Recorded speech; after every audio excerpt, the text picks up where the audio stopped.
अस्सलाम वालेकुम नाज़रीन, मैं हूं शहज़ाद दुरानी और आप देख रहे हैं डेली मैदान। नाज़रीन, मैं इस वक्त तोरखम बॉर्डर के कस्टम टर्मिनल पे मौजूद हूं। इसका तरीक़ेकार मैं आपको बताता हूं कि गाड़ियां किधर से आती हैं, क्या तरीक़ेकार होता है, किस तरह वो अफ़गानिस्तान जाती हैं, अफ़गानिस्तान से आने वाली गाड़ी क्या होती हैं। मेरा कैमरामैन आपको बताए तो ये टर्मिनल है जो पाकिस्तान की जानिब से आने वाली गाड़ियाँ होती हैं, इधर से गुजरती हैं, इधर कस्टम क्लियर करती हैं, उसके बाद वो फिर आगे जाती हैं। आगे जाके आगे फिर ज़ीरो पॉइंट है, वो फिर उधर अपने जो दस्तावेज़ात होती हैं वो दिखा के उसके बाद वो क्रॉस करती हैं बॉर्डर को और अफ़गानिस्तान में दाखिल होती हैं।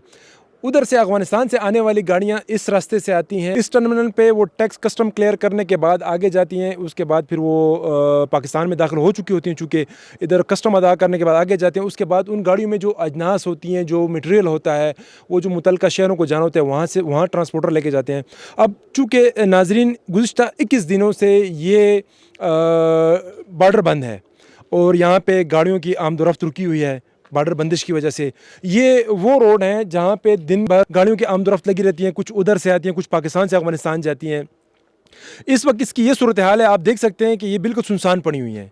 जो गाड़ी कुछ गाड़ियाँ हैं जो वहाँ पे खड़ी हैं, इस बॉर्डर की बंदिश से जहाँ दोनों ममालिक के अवाम मुतासिर हो रहे हैं, ट्रांसपोर्टर मुतासिर हो रहे हैं, उनके अलावा यहाँ पे जो गाड़ियाँ गुज़रती हैं उन पे पानी, बिस्किट या और चीज़ें वगैरह फ़रोख्त करके अपना गुज़र बसर करते हैं। उनका ज़रिया माश यही है, वो भी मुतासिर हो रहे हैं। उनके आमदनी का जो ज़रिया था वो भी कई दिनों से बंद है। मकामी जो लोग थे उनसे बात की है तो उनका कहना है कि वो लोग अब लंडी कोतल की तरफ चले गए हैं और उस बाज़ार में अपनी अशिया फ़रोख्त करके गुज़र बसर कर रहे हैं।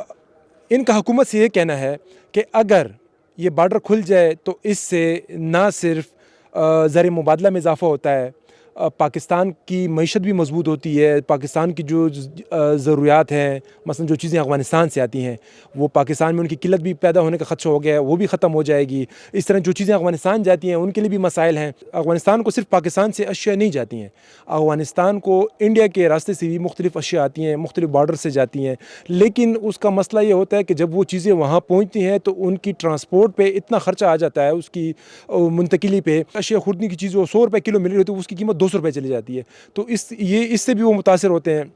इसी तरह पाकिस्तान में जो चीज़ें आती हैं अफ़गानिस्तान से, अफ़गानिस्तान के रास्ते से तोरखम बॉर्डर के ज़रिए पाकिस्तान में उनकी किल्लत भी हो जाती है। और अगर इसके मुस्बत पहलू मैं आपको बताऊँ तो इस बॉर्डर की बंदिश से एक फ़ायदा अहले पेशावर को ये हुआ है कि उधर सब्ज़ी की कीमतें गिर गई हैं। चूँकि जो सब्ज़ी अफ़गानिस्तान को कंटेनर जाते थे वो बंद हो चुके हैं। लोग जो ट्रांसपोर्टर हैं या जो एक्सपोर्टर हैं वो गुलाम खान बॉर्डर को ज़्यादा तरजीह नहीं देते क्योंकि उसमें उनका जो मुनाफा होता है वो कम हो जाता है इंतहाई। तो इस वजह से इसका एक फ़ायदा ये हुआ है, लेकिन इसके अलावा बहुत से नुकसानात भी हैं। तो यहाँ के मकामी अफराद का, ट्रांसपोर्टर्स का और जो दीगर अवाम है उनका यही कहना है कि हुकूमत इस मसले का जल्द अज़ हल निकाले